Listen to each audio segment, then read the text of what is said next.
This is Amy Poehler. My new movie, Disney and Pixar's Inside Out 2, is coming to theaters June 14th, and it's making me feel joy and sadness and anger, definitely some disgust, and I think a little fear. Really? But I'm also feeling these new emotions like anxiety, embarrassment, envy, and ennui.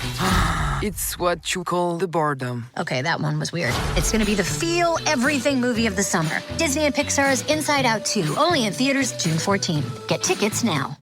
If you're unaware, T-Mobile calls themselves the Un-carrier, which is fitting, considering they've just unraveled their price lock guarantee for new customers. If you ask me, that's pretty uncool. If you're uncomfortable with a company that says one thing but does another, then stick with Xfinity, whose whole home Wi-Fi, wired internet, service, speed, and reliability are unparalleled. Avoid the Un-carrier. Stick with Xfinity. Effective for new customers after 1/17/24. T-Mobile's price lock will only reimburse your last bill if you terminate service due to a price increase.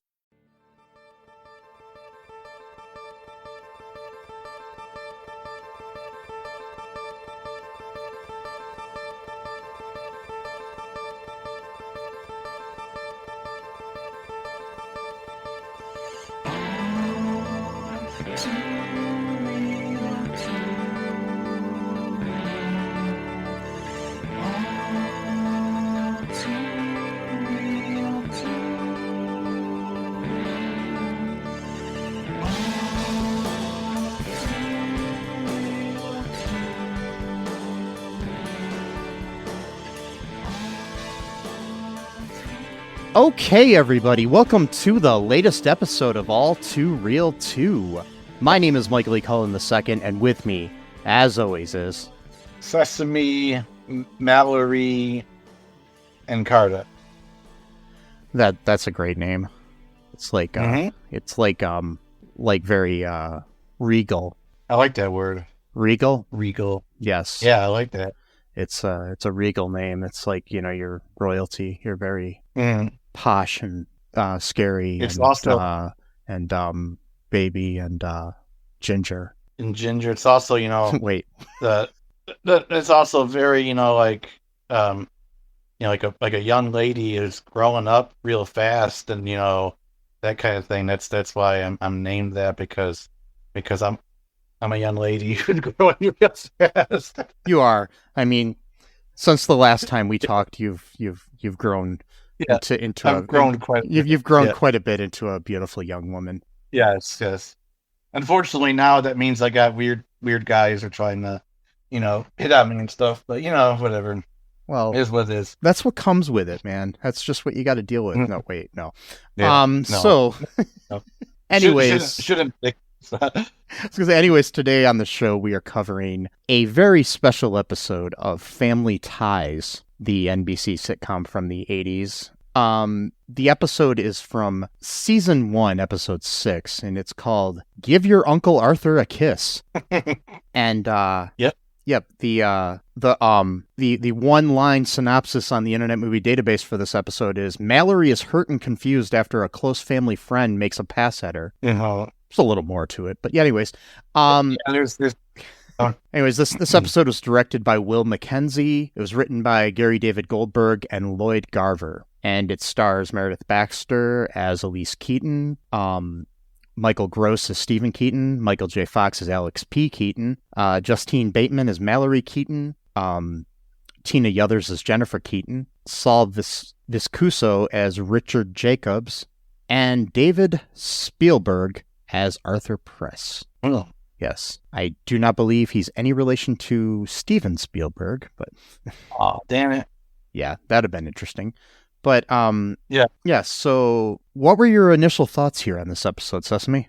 It was okay. I thought they kind of played it off for laughs a little bit too much for my taste. I mean, they they did take it seriously, but it seems like it would kind of jump from taking it seriously and then kind of like making these sort of like jokey comments. It wasn't like that one episode, I forgot what show it was, where it was like, well, for example, it wasn't like the the corny Capricorn videos, like where Corny's just getting abducted like 87 times, and they make the whole thing like into a 35-minute joke. Or it wasn't like where you had like on the Smart Guy that we covered, where it was like there was a whole like one or two other plot lines that were comical, and they barely focused on this very special episode part of it that was the most important part of the episode, you know? Yeah, exactly. Yeah, so yeah, at least this was like the only, really the only plot of Yeah, this because I don't think there episode. was a B plot at all. It was just basically this. Not really. Yeah. Because, I mean, I think a lot of times with shows around this time, they didn't tend to have like a B and the C plot as much as shows tend to, like, more in the 90s and as time goes on, you know?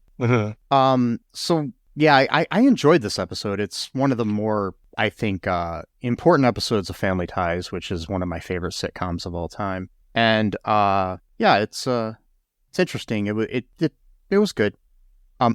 That's all I'm gonna say.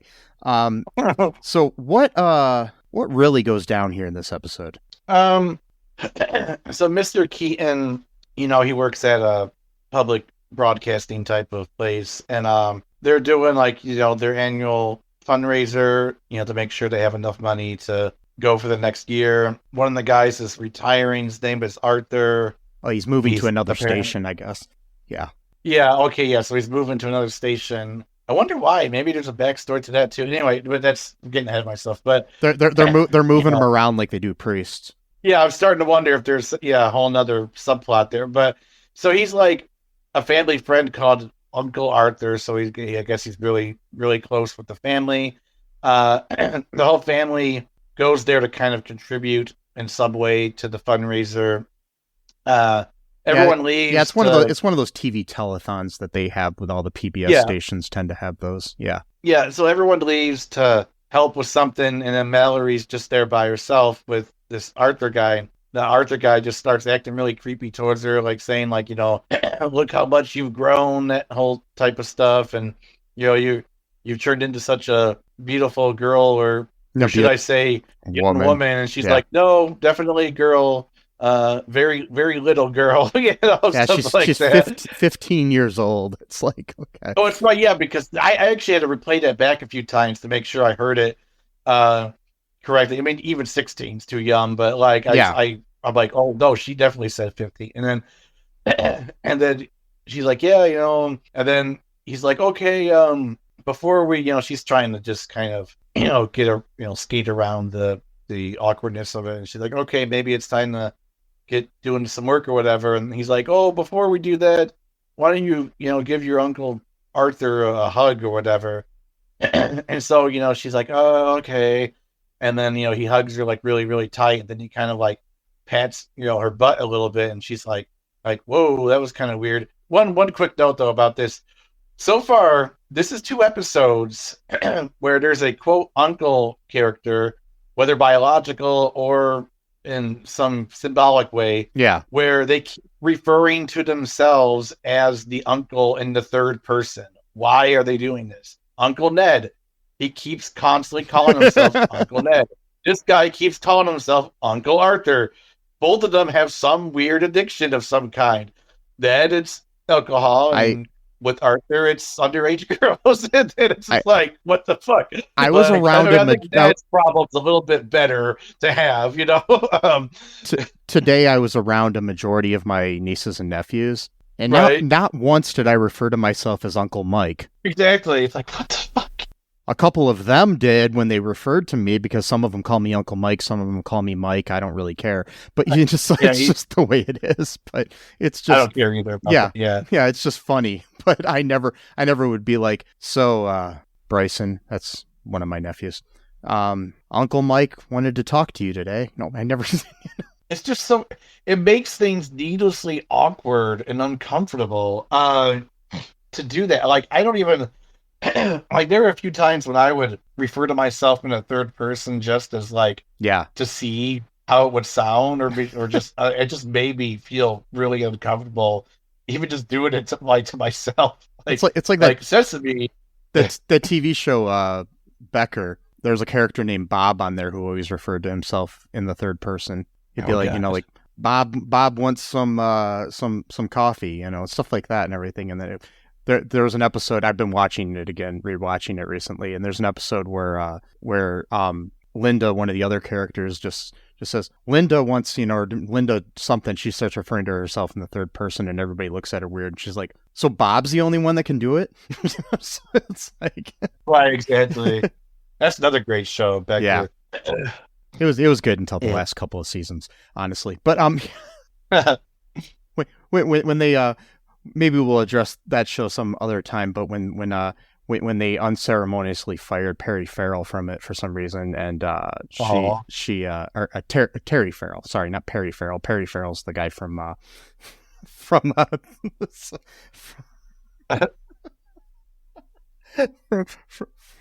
that band. What's the Lollapalooza guy?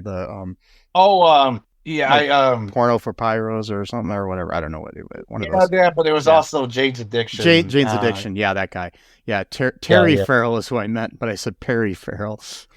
Oh, yeah, but Terry Farrell was like a really good character on that show, and then they decided to. She wanted to get paid more, so they let her go, and they replaced her with another character, and then Bob left the show, and they replaced him as well. It was just didn't have the same feel the last couple of seasons. So, yeah. But anywho, it was still decent. Back to Family Ties though. Yeah. So what's going on here in this Arthur-filled episode? So after that, she kind of walks away, and he kind of feels like embarrassed or whatever, which is hilarious because so in this episode, none of what Uncle Arthur does. I'm going to have to address him as Uncle Arthur apparently because that's his name. His full name is Uncle Arthur. So everything he does to Mallory, which is multiple things, not just this, it's always played off that he's embarrassed for what he did, not the fact that he's committed a crime. Yeah. You know what I mean? Like it's all like, oh shucks, like I can't believe I did that. My hormones got into me. That's why I had to pat the butt of a 15-year-old girl I call myself uncle to. That is sadly what a lot of society teaches men is like, oh, men just have these urges, so it's like it's really the woman's fault for me, because she looks good, so it's my fault for having these. It's her fault for having those feelings, for me having those feelings. It's like so stupid. I know, it's just crazy, and so she goes and starts talking to Alex about it to see, what he thought, and he's like, well, he probably didn't mean it that way. He's just like really affectionate. He always does stuff like that. So she kind of takes Alex's interpretation, like, okay, well, that's great. I was so glad to finally be wrong about something. So then Uncle Arthur comes over the next day or that day to do something. Don't remember what. And they were trying to help Steven write this big speech that he was going to give on air during the telethon. Oh yeah, that's right. Yeah. And so, he was trying to, monitor his own speech about himself or something like that, or, about the station and himself, and then, yeah. That's weird, to listen to what someone else is going to say about you, and then you have to go edit it. Actually, why don't you say this instead? Okay, well, apparently Uncle Arthur has control issues, which now it makes more sense, because that's why going after underage girls is because there's a power dynamic at play that he's apparently... And we actually learned later on about a little bit of his personal history that kind of sheds a light on some of that, but that's going further ahead. So so everyone leaves again. They're in the kitchen or something, and it's just him and Mallory again, which is like, okay, it's just weird. And so he apologizes to her, and he's like, hey, I didn't mean anything by that. I was just, being affectionate, and I was just kind of like, remembering when you were a kid or whatever, because sometimes people will pat someone's bottom as a kid. It's not meant as a sexual, you know what I mean? It's just but that's whatever, but when somebody's 5, it's a lot different than when they're 15. Exactly. So that, he was kind of using that as an excuse, or his sort of his reasoning. And so she's like, oh, it's no problem, whatever. So then he goes to try to hug her again, but this time he ends up kissing her on her lips. And it was this was right after you apologized for doing something inappropriate, and you were saying that the intention of said inappropriate act was different than how it came out, and then you're going to follow that up with doing an actual thing that there is no other interpretation for. Yeah, it reminds me of the war in the Middle East. Anyway, so exactly. Uncle Arthur Is Israel and no, sorry. Oh, yeah. That's, and Mallory's Palestine. No, Yes. that's terrible. And so she tells Alex again, like, hey Alex, it happened again, but this time he kissed me. Is that normal? And he's like, no, it's actually not normal. That's there is something going on. So maybe go talk to mom about it. So then she talks to her mom. Elyse says, yeah, that happened to me too when I was around your age. A friend of the family or a relative did the same thing to me or something similar or whatever. Yeah, he grabbed her inappropriately or something. Yeah. That this thing is way more common than people might think it is, and things of that nature. And she says she's gonna go. She gotta go talk to Arthur himself and not have her husband do it. What's his name again? I always forget his name. Steven, instead of having Steven confront him, she was going to do it herself because her reasoning was, oh, well, I'm a woman, so I'm going to be able to be more finesse about it. But then it turns out that she's like berating him in front of everyone during the telethon. Yeah. When they're trying to answer the phones and stuff like that. Yeah, and Steven's trying to talk to people about things, and all of a sudden there's like this big fight going on between Arthur and Elyse in the background. Yeah, it was funny, but because she's like confronting him, and then she's like, and Steven's like, "What are you doing?" It's like he kissed our daughter or something like that. And she pushes him up there. And again, it was played off for laughs, and it's like. Well, that part was, because that was funny. The thing is, it's like, this didn't bother me as much as a lot of things because it is a sitcom, first off, but then secondly, it's the fact that even during like tragic things going on, humor does happen. And it wasn't over the top, really. It wasn't like they all of a sudden, turned into like, the Three Stooges or something. It just was kind of a fight, not like, not like pies in the face or something, No, that's what I mean. It's like played off for laughs, but it's like half of what you would get from like another show. So that's what I'm trying to say. It's like there's like this. It's sort of like this. It's a lot more tame than some of the other things we've watched about that kind of thing, where it's like whoa, type of thing. And it's so. My only issue though is that they didn't really. What's the word? They didn't really like emphasize too much about the fact that. What he was doing to Mallory is that she was underage. It was that it was their daughter that he was doing it to. Yeah. And it's like, yeah, they mentioned that she was 15 and stuff, and that did kind of play a part in it, but that was like, it was more along the lines of like, maybe you got to get yourself some help or whatever, because he talked about how he got divorced and his life has been in like shambles lately, and he's been doing all kinds of crazy shit because he's like grieving from the divorce, blah, blah, blah, that whole thing. And he's like, maybe you should get some help. But it's like, maybe you should get some help for like pedophilia issues like that. Like they didn't, Yeah, because that, there's one thing, like, you're having a divorce and you maybe, if you kissed a coworker or something of like a similar age, or at least an adult age, you know what I mean?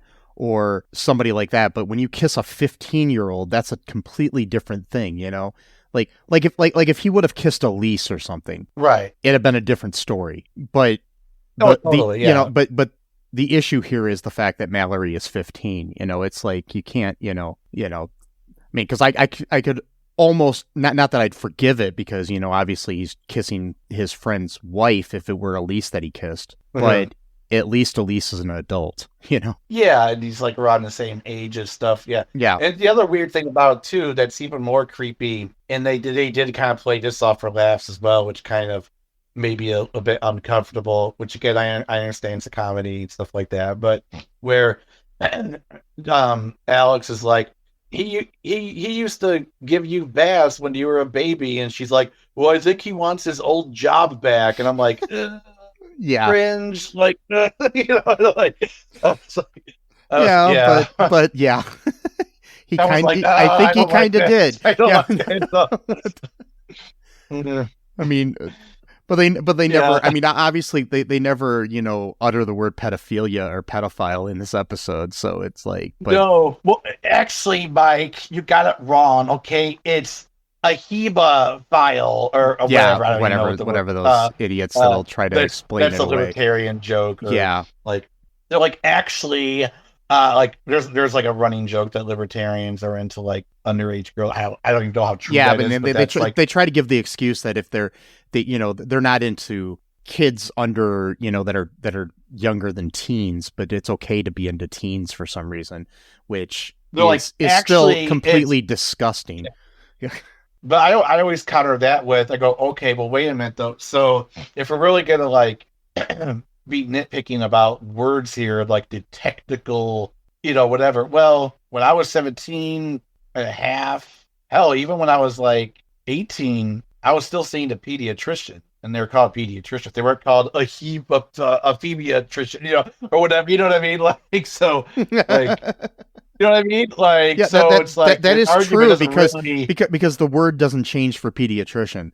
That's what I'm saying. So it's like that argument doesn't really fly very far, but I was just joking about that. But like technically, she was 15, and technically, when I was an adult, I drank some Pedialyte once. So I don't know if that's bad. Well, exactly. That's actually not that bad. But it's like it's like Gatorade kind of. But yeah. And so they kind of play that off for laughs. Even like when they confronted him at backstage during the telethon, it was just like the sense of like, oh, I'm really embarrassed about this, and I'm really sorry, and they're like, oh, you should get yourself some help. But it was like that it was sort of implied that the help was more like getting your life together type of help, not the fact that you're kissing underage girls. Like, you can get both kinds of help, sure. If you need both. There's no major follow up or anything, and Elyse or Steven isn't like, dude, you got to get help for that. And it's like, honestly, they could have the dude arrested for kissing a 15-year-old, I think. So that's what I'm saying. Like, he actually committed real crimes. Yeah, any other. It's weird when it comes to like subjects like this, especially back then. I was a kid back then, so things like this weren't treated, I think, in the same, with the same kind of kid gloves as they are today. But, it's like it would be like, well, if he had like stabbed Mallory, they would definitely call the cops. But he kissed her, so it's okay. It's like, what the heck? Yeah. God, I know. This is so. It was weird about that. Well, what's even more weird about that is that the actress who played Mallory, what's her name? Justine Bateman. Yeah. The sister of Jason Bateman. Yeah. She actually looked like she could have been like 15 for real. Like not just acting as a 15-year-old. She may have been pretty young. I don't know how old she was at the time. And so that just kind of made it even more like real in the sense of like, oh, like that's what that actually would look like for real. Like not someone playing the part, but like yikes, and just but just like the violation aspect of it too. And I do think that Justine Bateman did play that aspect of it too, of just like the sort of feeling of embarrassment and like not really knowing what to say or how to react to it, and just kind of feeling like talking about it would just make things even more awkward, that kind of stuff. And then sort of just breaking down and crying out of nowhere, which sometimes that's what happens when something traumatic happens to you. You just kind of hold it in for a while, and then suddenly you'll say something and a certain word will trigger it, and you'll just start bawling your eyes out or whatever. So she was kind of doing that. And they play it off for laughs, but there were some like emotional moments in the episode too. If I did the math right, she was like 16 at the time that they filmed this. Okay. So then they just had a guy kiss. Was it even legal to do that on a set? That's what I'm wondering. Oh my God. Well, let's do a documentary quiet on the Family Ties set. Well, on that's the thing. Like on some of these Nickelodeon shows, like I've seen like things that like these people that were on like some YouTube channels and stuff. Like there was this girl on that Naked Brothers Band show, which is a really weird name for a show anyways. That's really weird. The name of the band is the Naked Brothers for some reason. I think that they're a family band, but it's like weird. But this one girl on there, she literally had, I think, her first kiss in her whole life when she was like, she was under a teenage, she was like a teenage age, like maybe like 14 or something at the most. They had her kiss like this guy who was like 33. And that was literally her first kiss, not just on screen. But like, yeah, because like the actor was playing like an older teen or something, but he was actually, I guess, 33 at the time or something. Like I don't know if that's the right age, but he was at least an adult. It's like there's so many things like that throughout the 80s, 90s, even throughout the 2000s. Yeah, like there is this movie called, I think the Young Turks. I mean, I have issues with them, obviously, but like the Young Turks did a story. I think it was like 2 years ago. Where Anna Kasparian and her husband were like, they were talking about this kind of issue or whatever about like media and how, sometimes, when it comes to children, there's like borderline moments, like maybe they shouldn't do that type of thing. And her husband was like, he's like, yeah, like there was this movie actually a long time ago called My Father the Hero or something like that. Oh yeah, some French. It like it said like a 14-year-old actor. Yeah, it's an American film, but it starred Gerard Depardieu as the dad of It was what's her face from? She used to be on Grey's Anatomy. Anyways, but go ahead. Yeah, I'll look it up. But yeah, go ahead and tell the story. Well, it's just that the movie's about he's like a recent divorcee, and he's on vacation with his 14-year-old daughter who's kind of sulking around because her parents split up or whatever. Catherine Heigl. That's right, Catherine Heigl. And so she's like, part of the plot is that she's trying to like woo like this guy who's also like vacationing. This guy's like way older than he is. I don't know if he might be a lifeguard or something, I don't remember, but he's there. And so she's trying to, get his attention or whatever. So then she gets the idea to pretend that her dad is her boyfriend or husband or whatever. And then like the ongoing quote joke throughout the movie is that like everyone is like whispering about like, that's super weird, isn't it? Are they even allowed to be doing that and all this kind of stuff? And I'm like thinking to myself, I'm like, no one at any point has called the cops at any point in this movie. Like, if you're all whispering about it, if you're all like gossiping about it, how come no one's picked up the phone and be like, hey, I think there's like a 50-year-old dude here who's like dating like a 14-year-old. Maybe like you should come and interview them. Like, this movie was made twice as well. Gerard Depardieu was in it. They made it as a French language film, and then they made it again as an English language film. Yeah, like 3 years later. Same actor, French guy playing it twice. And then there's this scene. Oh god, so cringe. I remember seeing this movie actually when it came out. Yeah, I barely remembered any of it until they started talking about it, and I was like remembering like tiny little bits and pieces. Like I remember at one point the guy like got like a cramp in his leg when he was like swimming in the ocean or something, like I don't remember something. She had to like save him. I remember like tiny little bits of things because frankly I was not interested in the plot. I thought it was stupid. I guess I just didn't care. And my parents probably forced me to watch it with them because they couldn't find a babysitter or whatever, type of thing. And so, but there's this scene where they're doing like a talent show or something, and he goes on a piano and he plays his song called Thank Heaven for Little Girls. I'm like, oh my god, like I'm like, why are they doing this? Like, it's just so. But like again, they played this shit up for laughs. Like they knew what they were doing. Mm-hmm. Like me as a kid, it just went over my head type of thing. But like now as an adult, I'm like, there's no way they didn't know that they weren't implying something. You know what I mean? Like that's just well, I mean, it was like. And then there's like, I mean, that thing, it was like even part of the plot, but like then there's also like, like that sleepover movie we covered once where some of the actors in that were like close to 30 years old, like kissing teenage girls. So Yancey and the, what was it called? Yancey and the, what band was it we came up with? I don't remember. I don't remember. But still. We got the sleepover. We got the teacher who's like in his 30s. They were just graduating 8th grade, going into high school. It's summer. It was like the last day of school, and they end up getting fake IDs or something to sneak into a club, and then they meet their teacher there, and the teacher doesn't even like recognize the students because they were just dressed like slightly different, which is like, okay, that's like that whole superhero thing. It's like, oh, you got a little thing around your eyes, I can't tell that you're Clark Kent actually.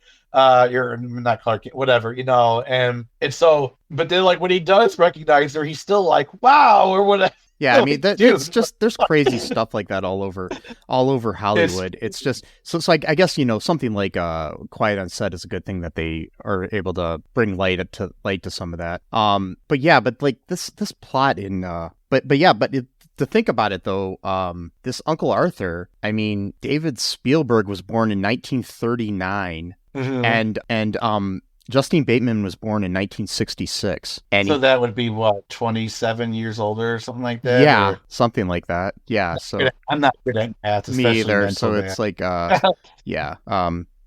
That's fucking weird though, man. People aged 27 way years. more hardcore. Yeah.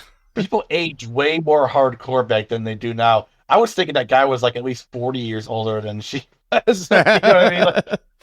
Like people age just so. But regardless, he was going at 30 years older than her, so it's like insane. I know. And so, but like, yeah, like I like what the Quiet on Set stuff. Like I've been reading stuff where like there's like a serious debate now, kind of brewing within Hollywood of whether just to not even have child actors at all anymore. Just like don't even just have them, like because there's so many problems that come along with it that it's even worth doing it if like there's going to be harm that could be perpetrated against them. You know what I mean? Like just make AI kids or some shit and just throw them. Then again, no, that would be bad too because that was like, taking over. So if I did the math right here on my calculator. David Spielberg was 43 when this episode was filmed. Only 43. That's so fucked up. I'm 3 years younger than that guy, and he looks like I'm older than 60s. That. Damn. I'm saying, man, people aged way more poorly back then. Like, I know. I don't know what it is, but maybe like people talk about how bad our diets are now. Maybe there's like something in our food that's like actually keeping us alive longer, or like like secret ingredients or. It's crazy. Yeah. Like the parents on there, both Michael Gross and Meredith Baxter, who have the same exact birthday as we discussed in our previous Family Ties episode, were 35 at the time this was filmed. That is insane. That is so fucking wild. Then again, though, too, cameras weren't as sophisticated as they are now with either, though, so that could be part of it, where you just kind of look older just by the technology that you got now. So there's that to kind of take into account, Yeah. It's just so funny, and plus, I mean, there's also the idea that like people dress different back then too. Like, I mean, I've been watching some true crime stuff lately, and they had some true crimes that took place in the 80s or the 90s, and just the way people dressed back then. And I'm like looking at these like mothers of somebody that their kid was missing or whatever, and the mother looks like she's like 50, but she was like 25. So it's just like wow. It was like, oh wow. Yeah. So yeah, it's crazy. But anyways, so basically that's all that happens in this episode. So one more thing. It reminded me too. So there was a movie called Spy High, which we did review a couple of years ago. Yeah. Where one of the main characters is basically cyber dating a woman who's like 28 years old and he's like 16. And she's also a spy for the government, mind you. And so yeah, I'm not sure that was part of her mission, was to like talk to some random kid on the line and send him video games to play a demo of or whatever.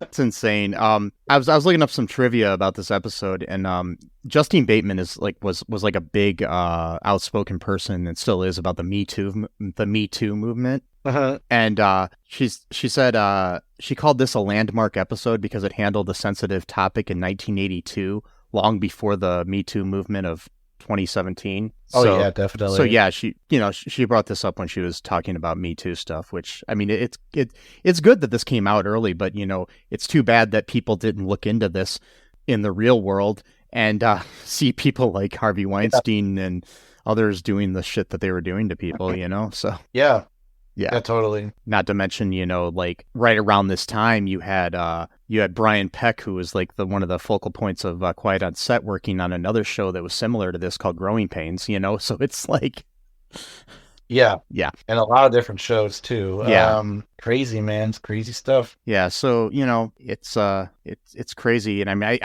so do you think that that it made its point well? the episode, the very special I aspect think of it. so. For its time period, like 1982, definitely, because like you said, the Me Too movement didn't start off until 2017, which is 35 years after this episode aired. So which you is gotta take which is into the same account amount of that- time as Michael Gross had been alive at the point that they filmed this episode. right. 35 years. Who's Michael Gross again? Oh, Steven? Yeah. He was 35 when He he was 35 when they filmed this, and so was.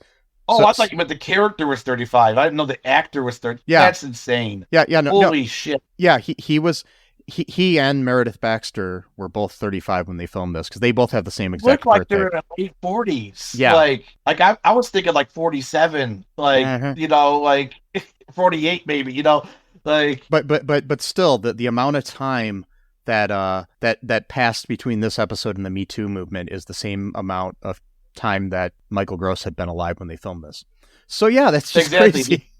They doubled their lifespan between that. Yeah. Like, it's like it took from when Michael Gross was 35 to when he was 70. Yeah. God, that's so crazy. Yeah. But yeah, I think it was good. Like I said, like when they play it for laughs, sure, but like it was not over the top. It was not like too cringy. It was they kind of had to do it a little bit because that was just the nature of shows back then. That when it came to serious topics for like a comedy, you could only be too serious. You had to at least throw in some comedy. You couldn't just have like because a Degrassi High episode where like there's all kinds of shit happening. Like we've said in previous very special episodes, this is a sitcom, so it's not like it is a comedy show. It's not like a drama where you could be completely serious in a like episode of Dawson's Creek or 90210 or Degrassi, but you can't in something like this or Saved by the Bell or whatever. So yeah. I don't. Yeah. Yep. Any final thoughts here? No, not really. Okay. So, folks, be sure to, like and share this episode anywhere you can.